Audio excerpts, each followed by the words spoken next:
بسم اللہ الرحمن الرحیم۔ السلام علیکم۔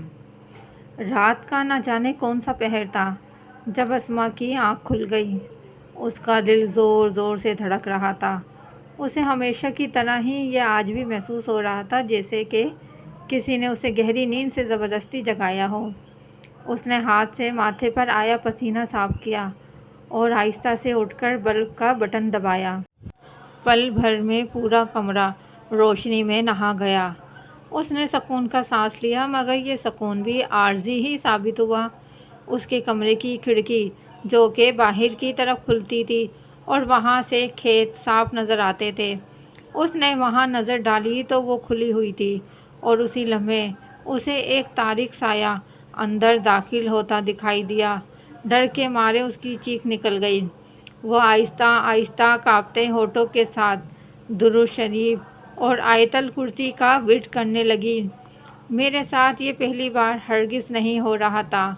مجھے آج بھی اچھی طرح یاد ہے جب میں 15 سال کی تھی اور نہم جماعت میں پڑھتی تھی۔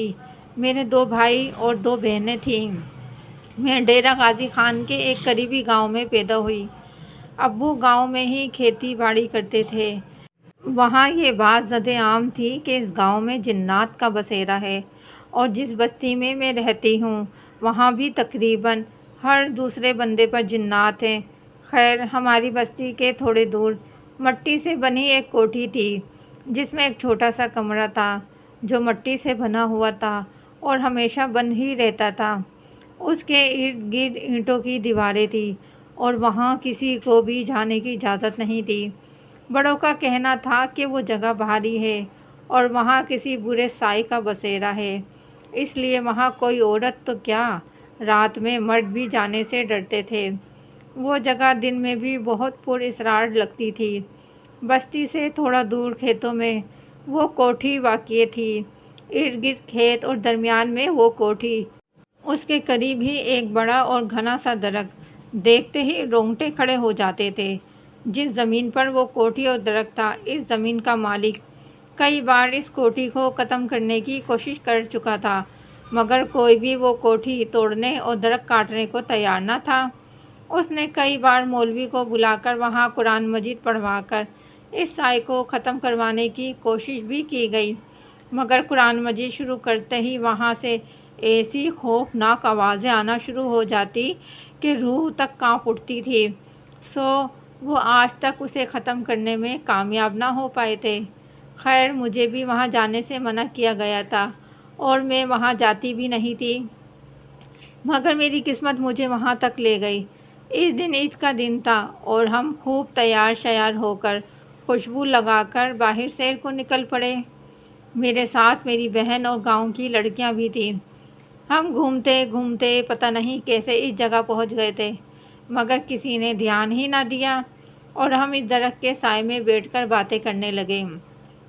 اسی دوران ہم نے جو مونگ پھلیاں لے رکھی تھی وہ سب ختم ہو گئیں، اور پھر ہلکی سی ہوا چلی اور اس درخت کے پتے زور سے پھڑ پھڑانے لگے۔ اس آواز پر سب نے اوپر دیکھا اور سب ہی خوف سے لرز گئیں۔ اس طرف تو کسی نے دھیان ہی نہیں دیا تھا کہ ہم آخر کہاں بیٹھے ہیں۔ پھر سب نے آؤ دیکھا نہ تاؤ، یکدم بھاگنا شروع کر دیا، اور ان سب میں سب سے زیادہ خوفزدہ تھی اور پوری جان لگا کر بھاگنے کی کوشش کر رہی تھی کہ ایک دم زور سے گری اور پھر میری آنکھوں کے آگے اندھیرا چھا گیا۔ جب میری آنکھ کھلی تو میں اپنے گھر میں تھی۔ میں نے سکون کا سانس لیا کہ اگر میں ابھی بھی وہاں ہوتی تو مر چکی ہوتی، مگر پھر جو میں نے سنا میرے ہوش اڑ گئے۔ اسما، تمہیں پتہ ہے تم پورے 2 دن بعد ہوش میں آئی ہو۔ ہم سب کتنے ڈر گئے تھے جب تم بے ہوش ہو گئی تھی، تو میں بھاگ کر گھر سے ابو اور ماموں کو بلا لائی تھی، مگر ہم وہاں پہنچے تو تم زمین کے بجائے اوپر درخت پر لٹکی ہوئی تھی اور اب ہوش میں آ رہی ہو۔ یہ سب سن کر میں بہت ڈر گئی تھی، مگر پھر سب مجھے خوش رکھتے تو میں بھی یہ سب بھولتی چلی گئی۔ اس کے بعد کئی بار میں نے ایک کالا سایہ دیکھا تھا جو میرے کمرے کی کھڑکی کے پاس سے اندر آتا دکھائی دیتا تھا، اور پھر مجھے یہ بھی محسوس ہونے لگا جیسے کوئی ہر وقت میرے آس پاس رہتا ہے، اور پھر مجھے آہستہ آہستہ اس کی عادت ہوتی چلی گئی۔ تنہائی میں میں اس سے باتیں کرنے لگتی۔ تم جو بھی ہو مجھے نظر تو نہیں آتے، مگر مجھے پتہ ہے کہ اللہ کا ایک خاص کرم ہے مجھ پر، اس لیے تو تم ہر وقت میرے قریب رہتے ہو۔ تم بہت اچھے ہو، ہمیشہ میرے پاس ہی رہنا۔ میں بس ایسے ہی کہہ دیا کرتی۔ کبھی وہم و گمان میں بھی نہ ہوتا تھا کہ میں اس سے باتیں کر کے اپنے لیے کتنی مشکلیں کھڑی کر رہی ہوں۔ میں تو یہ بھی نہ سوچتی کہ وہ ہے کیا، بس یہ سوچتی کہ میرا وہم ہے۔ پھر اصل حقیقت تو تب پتہ چلی جب میں 15 سال سے 20 سال کی ہوئی اور میری شادی طے ہو گئی۔ اس دوران میں بہت ہی خوش تھی، مگر ایک رات وہ ہوا جو میں کبھی سوچ بھی نہ سکتی تھی۔ اس رات میں سوئی ہوئی تھی، رات کا تیسرا پہر تھا، جب ایک تیز ہوا کا جھونکا آیا اور میری آنکھ کھل گئی۔ میں نے کھڑکی کی طرف دیکھا جہاں سے وہ سایہ اندر داخل ہو رہا تھا۔ اس رات پہلی بار مجھے اس سے خوف آیا۔ پھر وہ سایہ آہستہ سے چلتا ہوا میرے قریب آیا اور میں سن ہو کر رہ گئی۔ اس دوران صرف مجھے یہ احساس ہوا کہ وہ سایہ انسانی شکل اختیار کر چکا تھا، اور مجھے ایسا محسوس ہو رہا تھا کہ میں جیسے اپنی مرضی سے ہل بھی نہیں پا رہی۔ پھر میں نے خود کو کہتے سنا تھا، تم ہمیشہ سے میرے ساتھ رہے ہو اور میں صرف تمہاری ہوں، صرف تمہاری۔ اور پھر وہ اسی راستے سے باہر نکل گیا جیسے آیا تھا۔ اگلی صبح میری طبیعت عجیب سی تھی، نہ کھانے میں دل لگا اور نہ ہی گھر کے کسی کام میں، پتہ نہیں کیسے، مگر اب مجھے یہ احساس ہو گیا تھا کہ کچھ تو ہے میرے ساتھ، اور میں نے یہ بات ابھی تک کسی کو بتائی بھی نہیں تھی۔ اگلی رات پھر وہی ہوا تھا، مگر اب یہ بات چھپی نہیں رہ سکتی تھی اور پورے گھر کو میری کیفیت پتہ چل گئی تھی۔ اس رات بھی میں اپنے کمرے میں اپنی چھوٹی بہن کے ساتھ سوئی تھی، کیونکہ اب بقول اماں کے تیری شادی ہونے والی ہے، اس لیے اب اکیلی نہ سویا کر۔ رات کا نہ جانے کون سا پہر تھا جب کھڑکی کھلنے کی آواز آئی اور میری دونوں آنکھیں کھل گئیں۔ دل زور زور سے دھڑکنے لگا اور میں ڈر سے کانپنے لگی، مگر میں آہستہ سے اٹھی اور کھڑکی کے سامنے جا کھڑی ہوئی۔ رات کے اندھیرے میں وہ کوٹھی اور درخت دکھائی تو نہیں دینے چاہیے تھے، مگر وہ دونوں میں آسانی سے دیکھ سکتی تھی۔ مجھے ایسا لگا کہ کوئی مجھے اپنی طرف کھینچ رہا ہو۔ میں آہستہ سے مڑی اور بنا پلکیں جھپکائے گھر سے باہر نکل کر کھیت کی طرف جانے لگی۔ اس کے بعد مجھے تو کچھ یاد نہ رہا، مگر میری بہن نے بتایا کہ اس کی آنکھ کھل گئی تھی اور اس نے کھڑکی سے مجھے کھیتوں کی طرف جاتے دیکھا تھا اور سب کو جگا کر میرے پیچھے لے آئی۔ میں آہستہ سے اس درخت کے نیچے گئی اور اس کے گلے لگ گئی۔ گھر والے یہ دیکھ کر بہت ڈر گئے تھے، سب نے مل کر مجھے اتنا زور سے کھینچا، مگر پتہ نہیں مجھ میں اتنی طاقت کہاں سے آ گئی تھی کہ میں ایک انچ نہ ہلی۔ پھر تھوڑی دیر بعد میں زمین پر بیٹھ کر زور سے ہنستی ہنستی بے ہوش ہو گئی۔ صبح آنکھ کھلی تو کچھ یاد نہ تھا، مگر میرے جسم کی ہڈی ہڈی درد کر رہی تھی۔ صبح ہی ابو پیر جی کو بلا لائے تھے۔ ان بابا کا نام تو مجھے یاد نہیں، مگر وہ بہت ہی قابل ہستی تھے، پورا گاؤں ان کی بہت عزت کرتا تھا۔ خیر، اسی صبح ظاہر ہو گیا کہ میرے اوپر کوئی سایہ ہے۔ گھر والے بہت پریشان ہو گئے تھے، اور میرے سسرال والے جو کہ رشتے میں میرے پھپھا اور پھوپھی تھے وہ بھی بہت پریشان تھے، اور جب تک یہ ظاہر نہیں ہوا تھا کہ میرے اوپر کوئی سایہ ہے تب تک میں اتنی نہیں ڈرتی تھی، مگر اب تو ہر موڑ پر ڈر ہی میرے ساتھ ساتھ تھا، اور اب میں پہلے جیسی اسما نہیں رہی تھی۔ اب تو میں کوئی 100 سال کی بیمار بوڑھی دکھائی دینے لگی تھی۔ واش روم جاتی تو لائٹ چلی جاتی، کچن میں جاتی تو دو دو امیاں والدہ دکھائی دیتی۔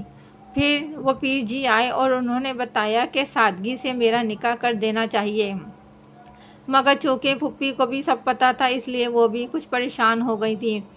پھر ابو نے منت کی کہ میری جوان بیٹی ہے، اس طرح برباد ہو جائے گی، اور بالآخر پھپھو مان گئی، اور اس طرح جمعرات کی شام کو میرا سادگی سے نکاح کر کے رخصتی کر دی گئی۔ کہا تو یہ گیا تھا کہ شادی ہوتے ہی مجھے تمام مسائل سے چھٹکارا مل جائے گا، مگر ایسا کچھ نہ ہوا۔ شادی کی پہلی رات جو کئی دعاؤں اور مرادوں کے بعد آتی ہے، شادی جیسے رشتے کے بارے میں سوچتے ہی دل میں میٹھی سی لہر دوڑ جاتی ہے، مگر میں جانتی تھی کہ کچھ تو ہوگا ہی، اور پھر وہی ہوا۔ سہیل جو ہی میرے قریب ہوئے یکے بعد دیگرے 3 تھپڑ ان کے منہ پر پڑے تھے، اور پھر ہر دفعہ ہی یہی ہوا۔ اس وقت مجھے خود سے زیادہ سہیل پر ترس آ رہا تھا۔ اگلی صبح پیر جی خود تشریف لائے تھے، اور سب سنتے ہی وہ گہری سوچ میں ڈوب گئے تھے، اور اگلے دن آنے کا کہہ کر چلے گئے۔ اگلے دن وہ آئے تھے تو ان کے ساتھ ایک اور بھی پیر تھے، اور ساتھ میں کچھ گاؤں کے مرد بھی تھے۔ پیر جی نے مجھے کہا تھا کہ 5 وقت کی نماز ادا کرنا، مگر 5 وقت کی تو کیا، میں تو 1 وقت کی نماز بھی نہ ادا کر پاتی تھی، اور ہفتہ ہفتہ نہاتی تک نہ تھی۔ اس دن پیر جی نے بہت مشکل سے مگر اس سائی کو قابو کر ہی لیا تھا، اور انہوں نے اسے مجھے چھوڑنے کے لیے کہا، مگر وہ نہ مانا، اور پھر اپنی اصل شکل میں آ گیا، لمبے لمبے اور بکھرے بال، بدنما چہرہ، بڑے بڑے دانت، جسے دیکھتے ہی کراہیت محسوس ہو رہی تھی۔ پھر پیر جی نے اس سے پوچھا تو اس نے کہا، میں نے اسے بچپن میں دیکھا تھا عید کے دن، اور تب سے میں اسے اپنا سمجھتا ہوں، اور یہ بھی مجھ کو اپنا سمجھتی ہے، اور تو میرا کچھ نہیں بگاڑ سکتا۔ میں اسے لے جاؤں گا یہاں سے، اور تب تک نہیں جاؤں گا یہاں سے جب تک یہ ساتھ نہ چلے گی۔ ایک دم سے تیز تیز آندھی چلنے لگی، مگر پیر جی نے شاید آج اسے ختم کرنے کی ٹھان لی تھی، اس لیے وہ اطمینان سے بولے، اوہ اچھا، تو اب جنوں کی بھی لو اسٹوری ہونے لگی۔ خیر، تیرے لیے یہی بہتر ہے کہ تو یہاں سے چلا جا، کیونکہ جائے گا تو تیرا باپ بھی۔ تو نہیں جانتا کہ میں کتنا خطرناک ہوں، انہوں نے کہا، اور کچھ پڑھ کر اس پر پھونک ماری۔ پل بھر میں وہ آگ میں جلنے لگا، اس کی دردناک آواز سے کان پھٹنے لگے، اور زور سے آندھی چلی۔ تھوڑی دیر بعد سب کچھ صاف ہو گیا۔ پیر جی نے مجھے ایک تعویذ دیا، جسے میں ہمیشہ اپنے پاس رکھتی ہوں، اور پیر جی کو دعائیں دیتی نہیں تھکتی۔ اب تو اللہ کے کرم سے میرے 2 بچے ہیں، اور میں دن میں 5 مرتبہ نماز پڑھتی ہوں، اور ٹیپ میں کیسٹ لگا کر ہر روز سورہ یاسین کی پورے گھر میں تلاوت کرتی ہوں۔ پھر کبھی ایسا واقعہ رونما نہ ہوا، اور نہ ہی اب ڈر لگتا ہے۔ مزید اس طرح کے سچے واقعات اور اچھی سٹوری سننے کے لیے، جنات کی سٹوری سننے کے لیے ہمارے چینل کو سبسکرائب کیجیے، ویڈیو کو لائک اور شیئر کیجیے۔ اپنا بہت سارا خیال رکھیے۔